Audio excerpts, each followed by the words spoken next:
speak for a little while on the structure of Leviticus, the way material is arranged in the book.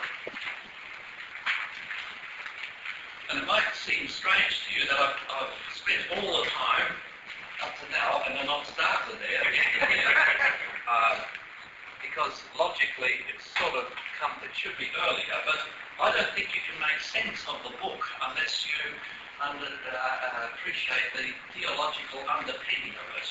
And as we go through the structure, notice how the whole idea, clean and unclean, holy, common, lies and is embodied in the way material is arranged in the book. The book itself is divided, at least in my reading of it, quite clearly into three parts. There's two main parts and then there's a hinge chapter. So on the one hand, you have the legislation for the offerings, all the various classes of offerings that are included in the divine service. You have the basic sacrificial ritual, and then you have other offerings included in that. Now, all of these offerings have to do in some way with approaching God, but they also have to do with not all of them, but many of them have to do with the removal of impurity through the rite of atonement. So, you have first of all, in chapters 1 to 15, you have the manual for the offerings. Chapter 1 through to chapter 7, you go through the various classes of offerings. I won't be able to deal in detail with all of those. You'll have to go to the commentary for them. I'll just be dealing with the most important one. And there are two classes there's three sections here. First of all, there are the God-pleasing offerings. The offerings that are a sweet savour that please God. And there's three kinds of them. And they're ranked, if you like, in order of importance. The most important offering of all, because it's part of the daily service, is the burnt offering. And then there are the grain offerings. The burnt offering is always accompanied with the grain offering. And then there are the peace offerings, or the fellowship offerings. Now these are never offered by themselves, but they're always offered in various combinations. Then you have the offerings for atonement. All animal sacrifices include the removal of blood and the splashing of blood against the altar for atonement. But there are two classes of sacrifices that deal specifically and specialize in atonement and therefore the removal of impurity. So they are occasional services. This is not part of a regular service, if you like. They're the sin offerings, and that's a little bit misnamed. It's probably better named impurity offerings. Because it doesn't just deal with sins that are committed, but also other forms of impurity. So offerings for impurity, and then there are the guilt offerings. This also is misnamed. It's probably better translated as compensation offerings, and they have to do with desecration. So sin offerings deal with cleansing from impurity, and guilt offerings have to do with rectification or desecration. If something's been desecrated, what needs to be done to restore God's holiness? And then you have basically two chapters which deal with what's, from a practical point of view, the most important part of the sacrificial service. Now, from childhood on, until the middle of my ministry, and well into my ministry, actually it was until I began to do postgraduate work in Cambridge, that was in 1979, under the idea that the basic function of sacrifices was to kill animals. So killing was sacrifice. Now killing is not sacrificing, it merely prepares for sacrifice. Killing itself in the Old Testament has no theological significance. You kill an animal in order to prepare the meat of the animal and to separate the blood for the animal. And it's what you do with the meat and the blood that's significant. That was the first misunderstanding I had. The second misunderstanding I had, and it was from careless reading, because I was very bored by this whole business and I couldn't make any sense of it, was that what the Israelites did was to present all this stuff to God, and it was all burnt on the altar. Okay? So the Israelites brought offerings and you burnt it up. So, but in fact, only a very small part of what is offered to God is burnt on the altar. The function of the offerings is to provide food for holy meals.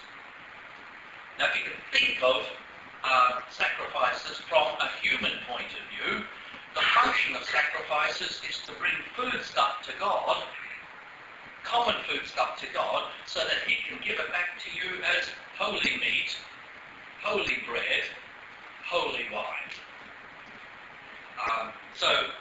A very important part of worship in the Old Testament is the holy meal, and eating either the most holy things, which the priests do, or the holy things which the priests do to some extent and the lay people do.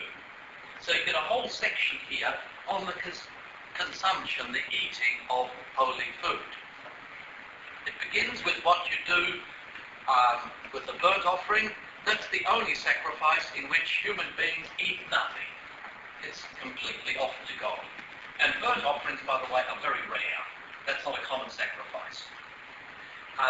Then there is the most holy bread from the daily cereal offering. Every day, as part of the ritual, some flour mixed with olive oil and incense is offered to God, burnt on the altar. A handful's burnt on the altar. Now the leftover stuff from that daily burnt offering is most holy and is baked in bread, and that's what the priests on duty eat as Holy Communion while they are on duty. So the disposal of the most holy bread made from the flour from the daily cereal offering or grain offering. Then there is the most holy meat from the sin offering to remove impurity. And then there's the eating of the most holy meat from the guilt offering to rectify desecration.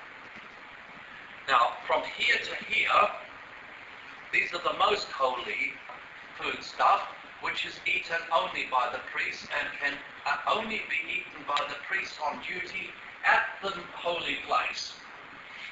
The most holy food can't be taken away from these precincts. So whether it's the most holy flour or the most holy meat from the sin offering or the most holy meat from the cereal offering, that flour has to be baked in bread somewhere here, and it has to be eaten within these bounds. They can't take it home and share it with their family, or they can't even share it with any other fellow priests who are not on duty. And then comes the commonest sacrifice, which is basically the lay sacrifice, which is the peace offering. Lay people basically brought animals as peace offerings and brought and accompanied that with flour and bread. That was offered to God. The fat, the liver lobe and the kidneys were burnt on the altar. The right forequarter and the chest was handed over to the priests as their due for them and their families, and the rest of the meat from the sheep or from the lamb was eaten by the person who brought the offering, his family and his guests. Okay. I'll be coming back to this. This is just the starting thing. The peace offering is the lay offering.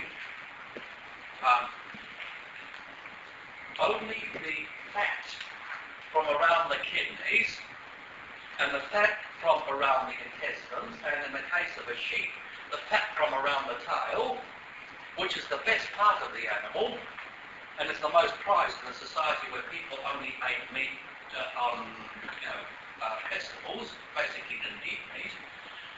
The fat is burnt on the altar, offered to God.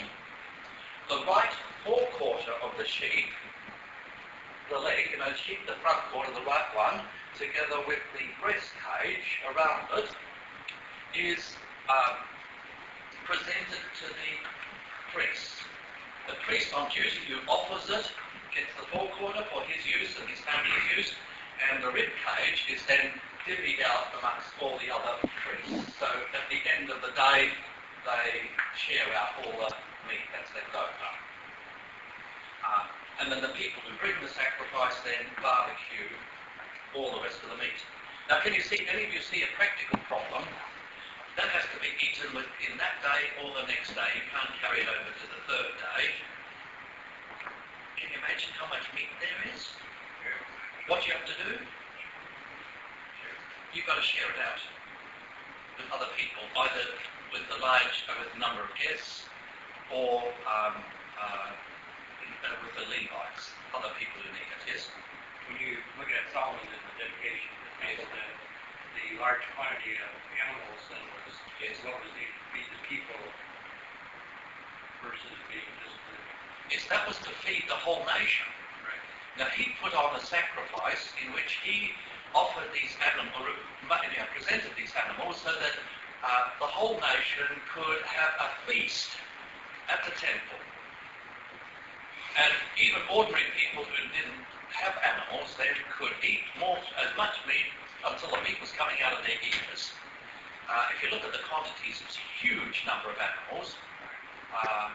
But he hosts a meal in which he feeds the nation with holy meat at the dedication of the temple. Very significant act, yes? There's a couple million people around the tabernacle. How do they all get there and all that stuff? That seems like that's pretty hard for lay people to all get in there.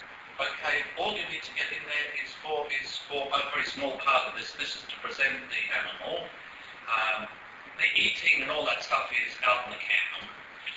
In Jerusalem, people would eat the meat, like the Passover, out in the city, in their digs. Okay, we'll come back to some of this, but you'll have to go to the commentary for greater detail. Then after this legislation for the basic offerings that are brought to God, and notice that there's basically two classes of offerings. There are they consist of basically food stuff, meat from animals, and then flour and olive oil and wine from farm produce. Now just add that together: meat, just a raw flour, bread, olive oil, wine. What's significant about that in the ancient world? Flour, which is made to bread, olive oil, wine. That's the basic supply. That's the basic food stuff. That's what people lived on. Their protein didn't come from animals, but from olive oil. So this is food stuff that you offer to God. The food stuff that you use for special occasions, like weddings and holy days, is meat. So, and you offer meat from which animals? Which animals? Which best animals? Look at it. Sheep, goats, and cattle. They are what kind of animals? Domesticated animals. So you offer your animals from your herd and flock. You offer food stuff from your farm. And what you're presenting to God is food stuff. And what it looks like on the surface is that you're offering a meal to God, but what does God do? He gives it back to you, and he then spreads a table for you, hosts a meal for you, in which he gives you holy bread, holy meat, and I like best of all, holy wine to drink. Then, after chapter 7, you get a very important section in chapter 8, 9, and 10, which has to do with the inauguration of the divine service. The first performance of the divine service.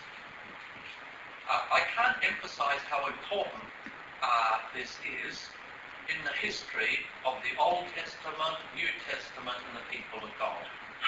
Those of you who are pastors, your basic business is to lead the divine service. Where does that begin? The beginning of it here is in Leviticus chapter 9. And there are 3 sections here to this. First of all, there's the consecration of priests. Quite obviously, before you can perform the divine service, you've got to have somebody to do it. So you have 7 days in which the priests, and that includes Aaron, is consecrated. And since you have no priest to consecrate the priest, who is the guy who does the inaugural consecration of Aaron and the priest? Is Moses. So he steps in. But then, once that's done, he doesn't function as a priest anymore. He hands that all over to Aaron and his fellow priests. So the priests are consecrated. And then in chapter 9, you get an elaborate description of the performance, the first performance of the divine service. And if you want to have some idea of what the daily service looked like back then, read this very, very closely. There are some differences because it's inaugural. There's a difference between the first time you do something and then the regular service after it. And then attached to this, you get a very strange story. Aaron and his sons and all the other priests and Levites were consecrated, and we don't even know whether it was the same day. It almost sounds as if it's the same day. The 2 of Aaron's older sons, Nadab and Abihu, conducted some creative Israelite worship, in which they, for the best of reasons, for very, very pious reasons, they wanted to show their devotion to God and their commitment to the service of God by doing some improvising. What they did was to get some incense, the holy incense that God had established, and they put that incense on a pan, and then they got some coals, but they didn't get coals from the altar of burnt offering. They got some coals and fire from elsewhere. They got some matches and started a fire, and that burned some coals together. Now, if you've got what you do with incense is that you put incense on top of red hot coals. You know, that's the simplest way of dealing with offering incense. So they got coals and incense, and they went. It seems to be that either they stood before the altar, but I think it's probably from reading between the lines, they entered the holy place, and they put the incense on those coals. And fire comes out from the presence of God in the Holy of Holies and puts them to death. Why? Because they hadn't done what God had commanded. They didn't explicitly disobey one of God's commandments, but they didn't do what God had commanded. And one of the things that God has commanded was that there was to be no other fire except the fire on the altar, and that fire was to be kept burning day and night, and always it was the perpetual fire, the holy fire, the fire that had been ignited in the same day after Moses and Aaron had put all the offerings on the altar. As you remember, fire comes out from the Holy of Holies and sets the offerings aflame. They take strange fire, unauthorized fire, fire that hasn't been instituted by God through His Word, and they offer incense using strange fire, unauthorized fire. And instead of that service bringing life and blessing, it brings curse and death. So the divine service is ambiguous. God's presence is ambiguous. It is life-giving and blessing on the one hand, and on the other hand it can be death-dealing and curse people, destructive on the other hand. To whom is it life-giving? To those who follow the Word of God and conduct the worship according to the Word of God. To whom is it death-dealing? To those who improvise and do it their way rather than God's way. Does this have something to say to us? Then, interestingly, it's only after the inauguration of the divine service that you get all the laws about impurity. Now, as we go through them, I want you to answer the question, why? Why is it that this only comes here? Why is it that the book of Leviticus doesn't start off with the rules of purity? It's quite obvious that before you perform the divine service, you need to have the regulations about the offerings. It's understandable why that comes before the inauguration of the divine service. But why don't the laws about purity come right at the beginning of the book? Look at what it covers. Chapter 11 deals with clean and unclean meat. Now this sounds like to us as if it's prescribing the diet of Israel, what happens at the table. But clean and unclean meat doesn't basically have to do with what you do, what you eat every day, every morning and evening at home, but it has to do with what you eat where? At the temple. You can only eat meat from clean animals at the temple. And it connects then the temple with the daily table, daily meal. Then you get the impurity that comes from childbirth and the cleansing from impurity of a woman who's given birth to a child. And then you get impurity from skin diseases.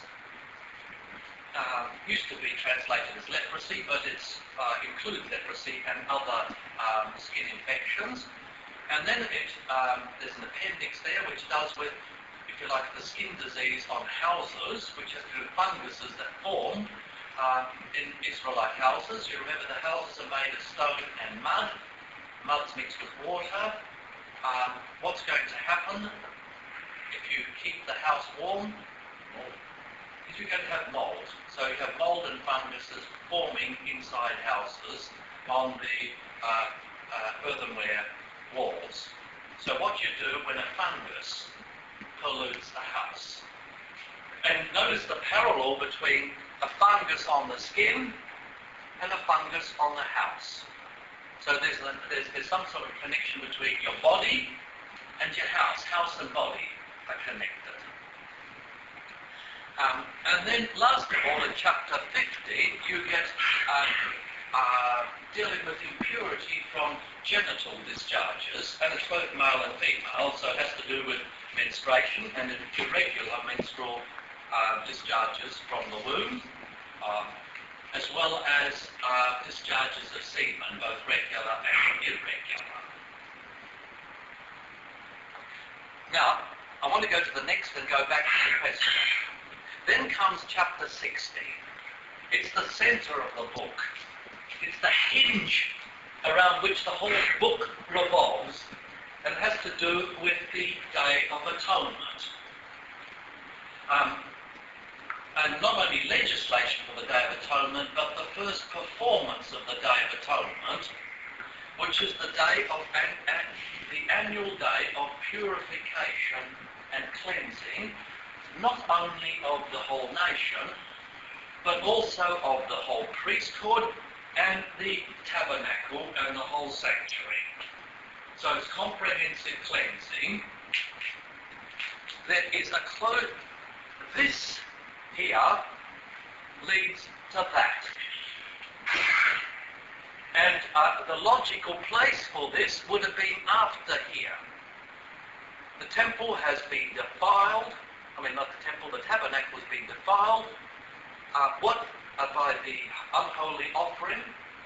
How is the holiness going to be restored? It's through the performance of the comprehensive atonement, ritual atonement on the Day of Atonement. Now can you see there's a bit of a strange body here? Between this and this, which belongs together, you get this. Why?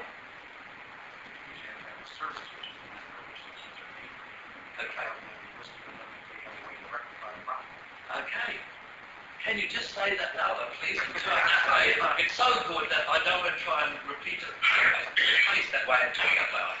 You have to have the service in place to rectify the problem before you necessarily identify the problem of clean and unclean. So the service is instituted, which is going to now be the method by which things are made clean. So Yes. then you now list things that would be unclean if the service itself would rectify. Okay. One of the most important functions of the service is to deal with impurity. And the reason these are put here is that it doesn't just deal with the impurity from desecration, but it says that this it includes this and all other forms of impurity. Impurity is broader than this, but these are kind of typical cases of how to deal with impurity. Now, and then we come to the last part of the book, the climax of the book.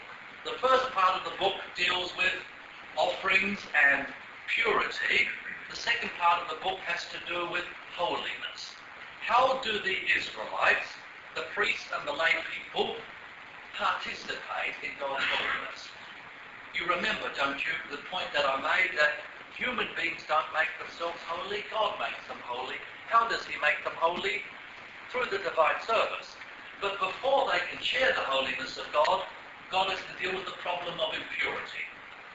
And the summary way of dealing with impurity, his comprehensive way of impurity, is through the ritual on the Day of Atonement and the use of blood on the Day of Atonement. So this here qualifies people to come into God's presence. Okay, then, going on from here, then, how do the Israelites then, quite concretely, share in, participate in the holiness of God? And it's an interesting arrangement that you have here. First of all, it begins rather strangely with the use and abuse of the blood from animals. And the central point of this chapter is God's institution of the rite of atonement. He says you can't drink blood and you can't use blood for any other purpose except to put it on the altar to perform the act of atonement, which is cleansing from sin and release from sin. This is followed by a chapter which focuses basically on sexuality. There are various forms of sexual impurity and the laws about the avoidance then of sexual impurity. What's interesting is that this doesn't come in this section where I'd expect it, but comes in the holiness section. And the reason for it is following. You don't do this in order to become holy, but because you are holy, therefore what? This affects the whole of your sexuality. Can I say again? Because you are holy, this impacts on your whole physical level. If you like, it impacts first and foremost on the bedroom, where you have the impact of holiness. Then you have a section in which scholars call the holiness code, chapters 19 through to 26, which deals with the way the Israelites participated in God's holiness. And it begins with the statement of God that we had a close look at yesterday. You will be holy. Why? Because I, the Lord your God, am holy. That's the motto, that's the summary of the content of this section. Chapters 19 and 20 deal with the holiness of the people of God, the congregation. So you start, and this is a surprise, instead of starting with the priests, you start off with the congregation when you talk about holiness. Then in chapters 21 to 22, you have laws which deal with the purity and the holiness of the priests. The high priest is distinguished from your ordinary priests. Then in chapter 24, which we heard in the divine service this afternoon, the devotion this afternoon, you have three things that are brought together here.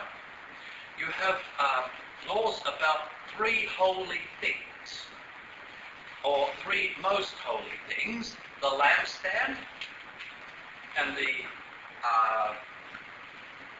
lighting of the lamps which burn overnight. So the olive oil that's used on the seven branched lampstand, you all know what it looked like. It's a stylized tree, and it represents the tree of life, an almond tree. It has a base, and then it has a branch there, and then you get seven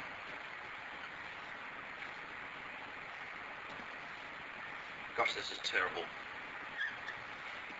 1, 2, 3. And you have a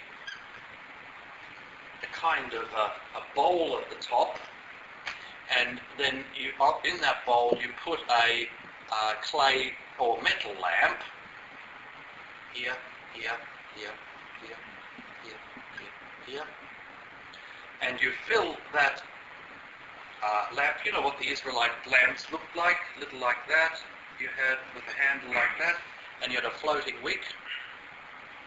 You've seen archaeological pictures of lamps from the ancient world. Basically, it's that. So you fill it with olive oil. There's a wick, and then you light the lamp here. You have 7 lamps. So you have lampstand, 7 lamps. It's not candle. I find again and again people talk about the candlestick. No, the 7-fold candlestick. It's not wax candles. It's olive oil, and this burns overnight. Every morning the priest has to trim the lamps. By the time morning comes, the lamps are burnt out. You renew the wick. You fill it with olive oil. And then in the evening service, the afternoon service, you light the 7 lamps when you're on duty. Okay? So that's the lampstand. It shines overnight. And it's funny because it has no practical purpose whatsoever. It shines from the evening service, after the evening service, overnight until the morning service. Who's there in the holy place overnight? Only God. Now, think of the strange function of the lamp. Then, that's the one thing, so the most holy lampstand. And then there is the table of showbread. You all know where that is in the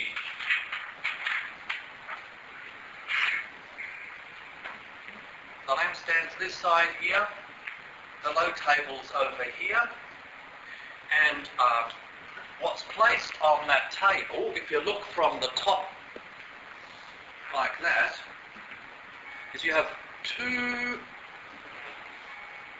piles of flat pita kind of bread, 6 loaves. Loaves is wrong, it's flat, you know, the flat cakes. Flat cakes, 6 flat cakes here, 6 flat cakes here, and then each one of those flat cakes has a pinch of incense on it, and that's spread over it. So 6 pieces of bread here, 6 pieces of bread.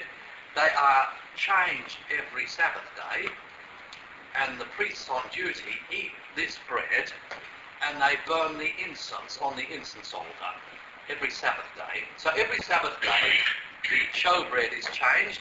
It's remained for a whole week in God's presence. There are 12 loaves. Why 12 loaves? They represent the 12 tribes of Israel. Okay? That's the second thing that chapter 24 deals with. And the last thing is a story of an Israelite man who blasphemes by cursing God. Remember, we heard that in chapel this afternoon. What is it that connects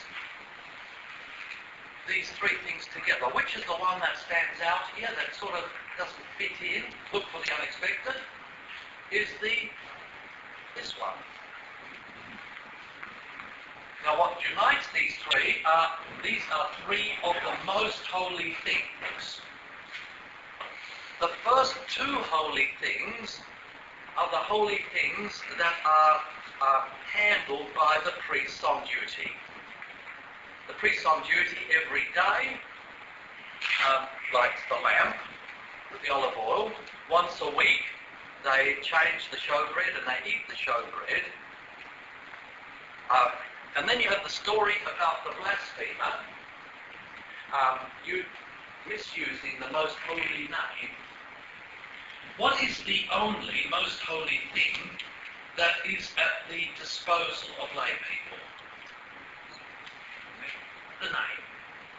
Okay, so this is a negative story, and this story about the blasphemer corresponds from a lay point of view to the burning of incense with unauthorized fire by Nadab and Abihu. That's the priest blasphemy. That's the priest sacrilege. This is lay sacrilege. So you get the 2 parabolic stories of desecration. Then you have the section on laws about the Holy Land when they come into it, sabbatical laws, jubilee laws. And then comes the climax of the book. I hope we get time tomorrow to have a look at these parts of this. This is the climax. You get the section on the blessings that come from right worship and the judgments that come from wrong worship. So holiness has to do with the worship of God. If people respect God's holiness, then you have these blessings. If people disobey God, desecrate His holiness, then you have these judgments coming upon them. But, and this is the good news, even if the Israelites desecrate God's holiness, defile the temple, even if God has to bring the worst judgment on the nation, which is exiled from the land, that's not the end of the story. The door of repentance is open. If they repent from their sins, then God will act on His covenant. He will restore them, forgive them, and bring them back to the land. So there's the talk of restoration after repentance. Very, very important for the future of Israel.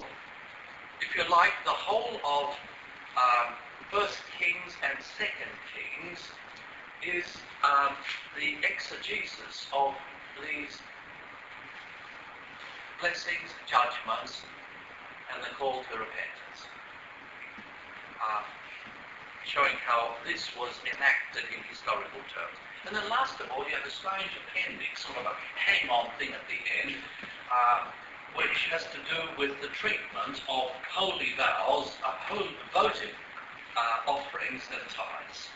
Votive offerings are not offerings that God says you've got to offer, but let's say out of devotion to God, you promise to give something to God.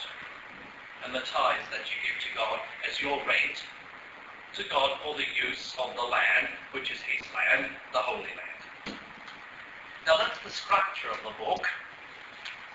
Notice how the first half of the book has basically to do with purity. The second half of the book has to do with holiness. And the hinge of the book is the Day of Atonement. Yes, questions in one way. Yes. Is there any record that the Israelites ever did the sabbatical year and the Jubilee year, let the land lay fallow for 2 or 3 years at a time? Is there any record of them ever doing that? There's one reference to them not doing that in Kings, and which seems to indicate that it was done. Yes. Yes, back there. Just loudly so I can hear and everybody else can hear. With stoning, is that the only way that they would do executions, and how did that work with the other civilizations of the Near East? Did everybody stone?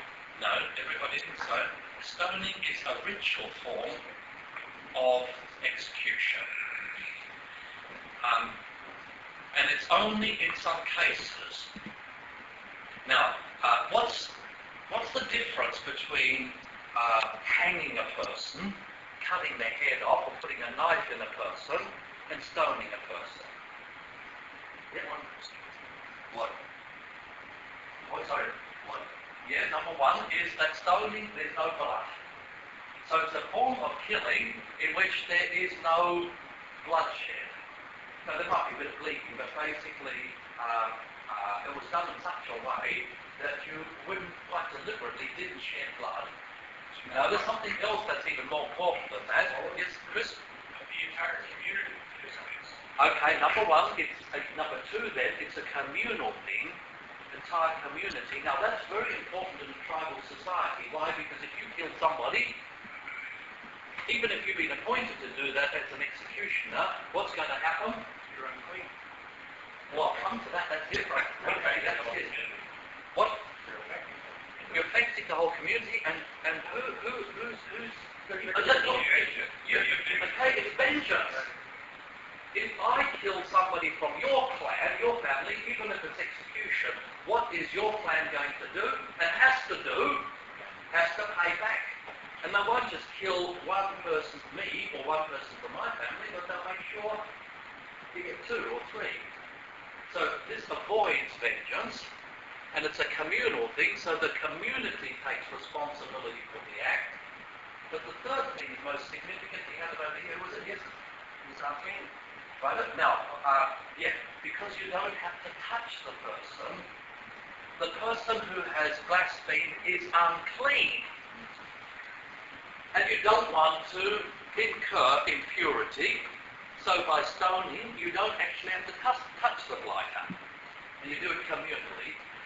Generally speaking, stoning is a form of ritual execution for a person who is unclean or a blasphemer. Remember, there's somebody who's stoned to death in the New Testament, and why is he stoned to death? Who is the one that's stoned to death in the New Testament? Stephen.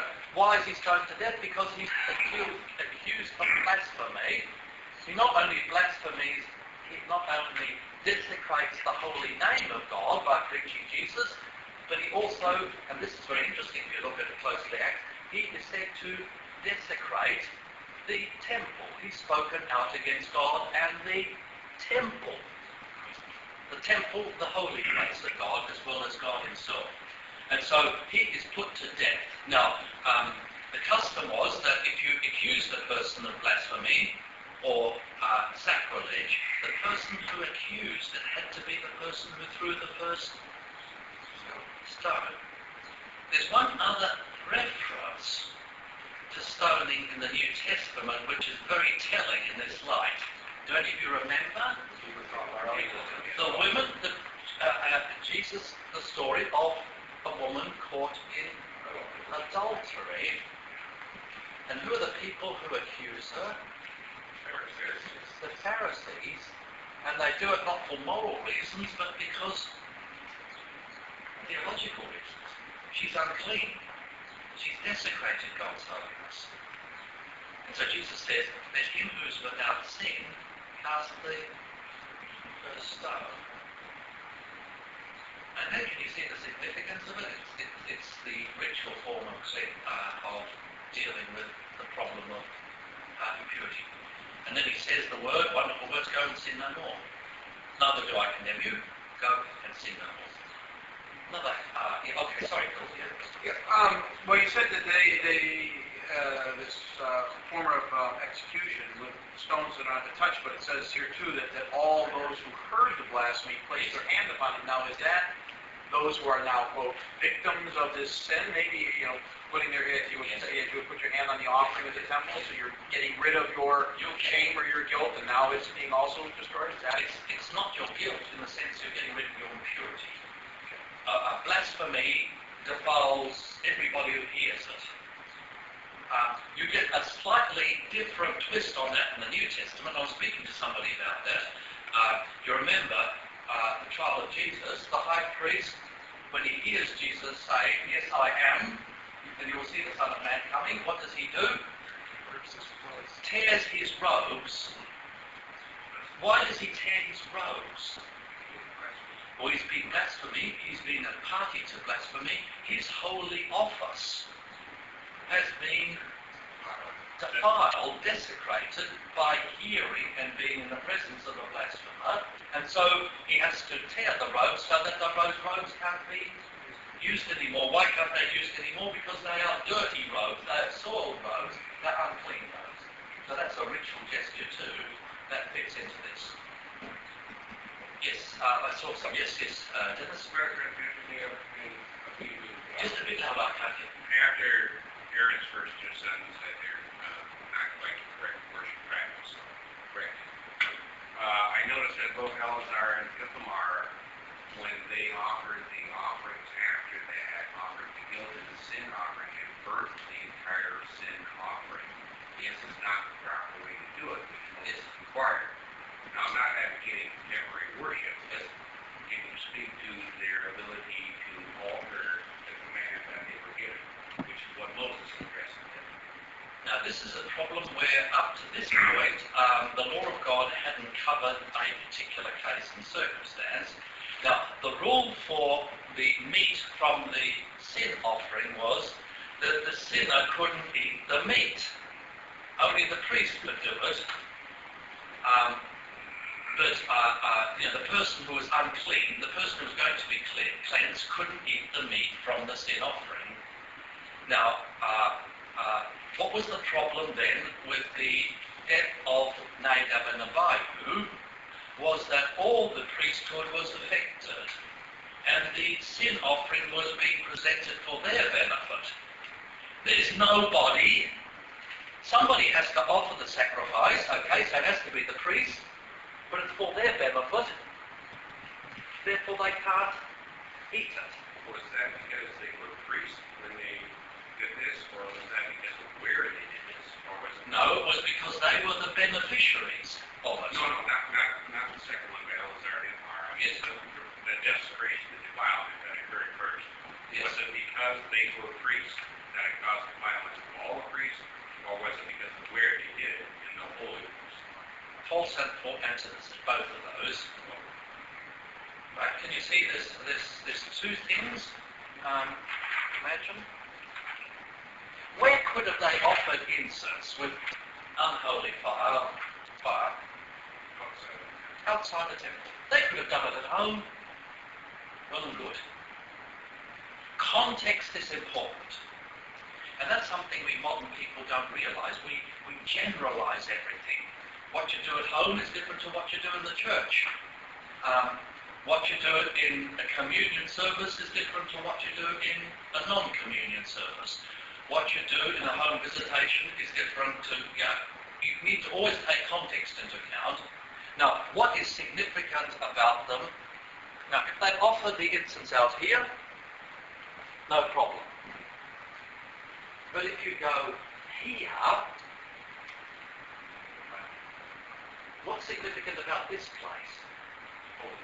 It's not only holy. Why is it holy?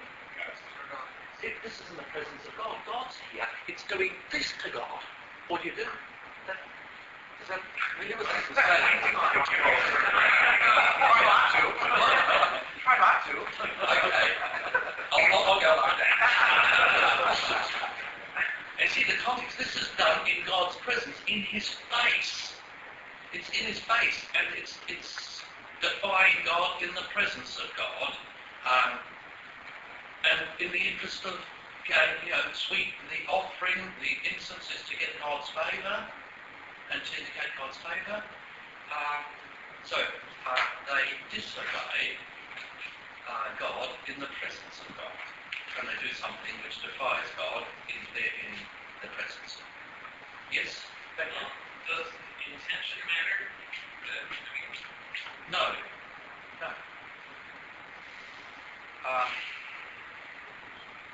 Intention has nothing to do with it.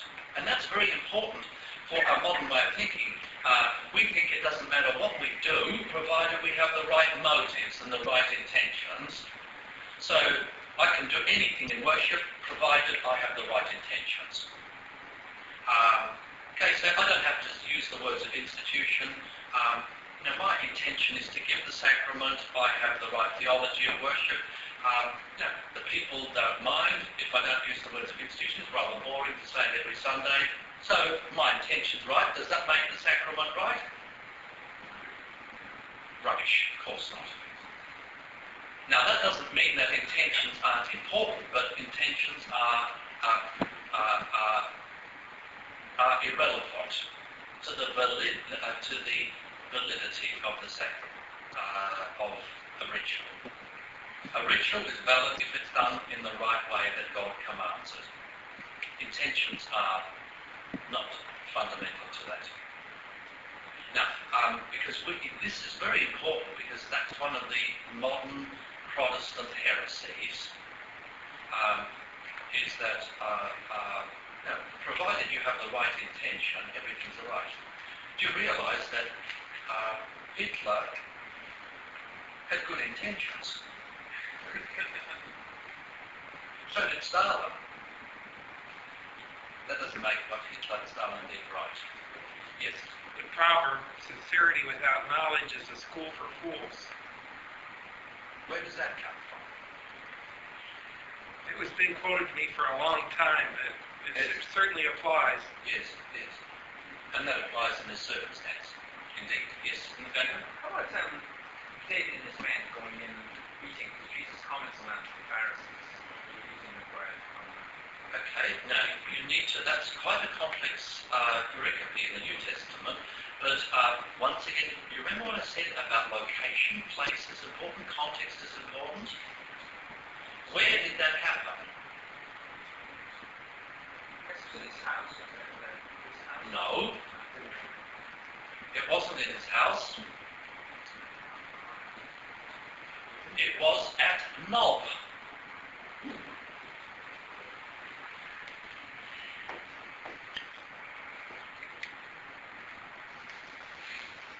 Do you know anything about Nob?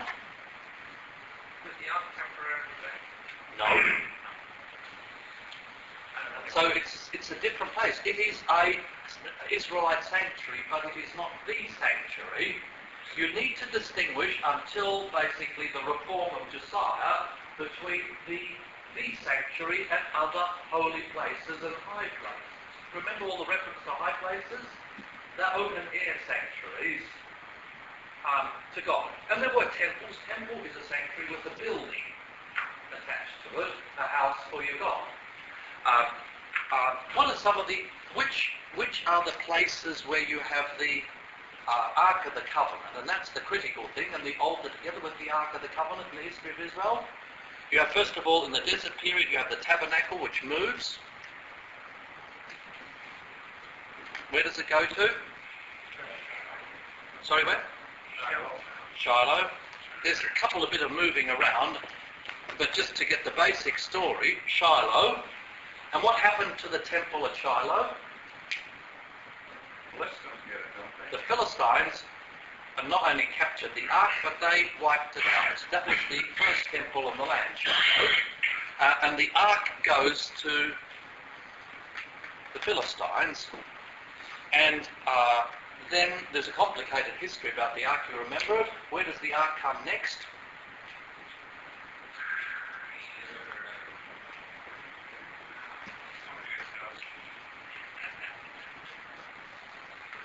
Kiryat Jearim, but that's not a temple, that's the house of a Levite, so we can cut that out. That's just temporary lodgings. Where is the next place? Jerusalem. And that's where it stays. So you need to distinguish what happens these places from what happens in other places. What happens before the ark, what happens in before the altar, before the ark, and what happens in other holy places with other altars. There's a whole host of other holy places. It'd be quite an exercise if you're interested in worshiping the Old Testament just to make a list of holy places. Temples mentioned. Then there are open-air sanctuaries. The First and Second Kings calls the open-air sanctuaries high places. You remember the term high place? High place doesn't mean a pagan place, but it means an open-air sanctuary in which there's an altar and the Israelites bring offerings to God. And there's a big difference between presenting an offering in a high place or another temple and presenting an offering here. What's significant about these is this is where God's glory is present. This is where they access heaven on earth. The holiness comes from... The holiness comes from these places Right. out to the other places. If from the high places, it would just be a Thanksgiving or a... Yes, that's right. So it doesn't have to do with